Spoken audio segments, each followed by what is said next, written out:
The situation since the Columbia encampment started has marked a noticeable shift in the position for American Jews. For decades, the mainstream media and international NGOs have promoted complete falsehoods about the state of Israel and then downplaying anti-Semitism, particularly left-wing anti-Semitism, which is nothing new. But now NGOs like Amnesty International and main media outlets like Wall Street Journal, CNN, and the BBC are blatantly lying and misrepresenting the violent nature of the protests on college campuses. Jews have been sounding the alarm on anti-Semitism on college campuses for years now. For these groups to swoop in, lie with zero consequences, and influence the public opinion of millions is deeply alarming to the Jewish community. We see what's happening because we have eyes, we have ears, but our voices are too few and are not heard over the shouting of the majority.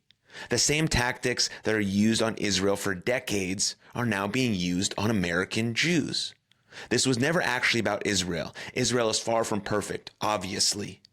But the vitriol to which it is subjected, where there can be hundreds of countries with objectively worse politics and much bloodier histories, makes it clear.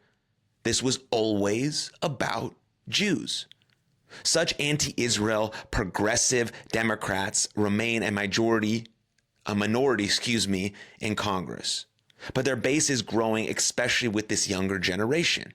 The media are not reporting the truth, at least not as far as we're concerned. With social media, harmful ideas that once took years to spread now proliferate in a matter of seconds.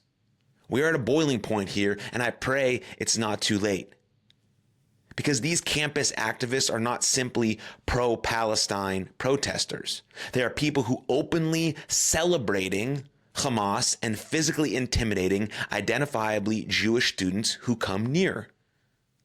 Students and all of us basically have a right to protest. We have a right to protest for dumb causes and horrible causes. It is not, however, a First Amendment right to physically attack another person. It is not a First Amendment right to detain another person as part of your protest.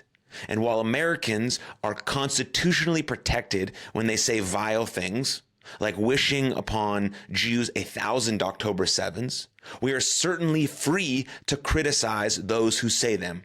We're also free to condemn institutions dedicated to the pursuit of truth who have abandoned that mission and who stand by and do nothing meaningful to stop scenes like the ones we have been seeing.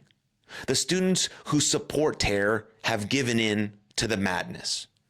Refusing to condemn them is also madness. But there are courageous students who see that madness clearly. And obviously, anti-Semitism in the US and around the world continues to rise. As Jewish students are being told to stay away from university campuses because they are not safe nor welcome, as more and more friends, quote unquote, reveal their Jew hatred and vicious anti-Semitism, I can't help but think of my ancestors, of all those who walked this road before us in every generation facing the same hatred and violence and fear, who fought to survive and never abandoned their Jewish pride. We are not Jews with trembling knees. We are strong and resilient and proud Jews who continue to fight for our existence and safety. We have over 3,000 years of continuous history as a vibrant community to show that we are stronger together. We are not going anywhere. Do not stay silent while anti-Semitism and violence against Jews continues to become more normalized and accepted across our universities and the globe. Jewish students and faculty deserve to be safe on campus. Jews deserve to be safe and live a life free of anti-Semitism and violence, period. So stand up against Jewish hate, because I'm a proud Jew today and I'll be a proud Jew tomorrow. Thank you.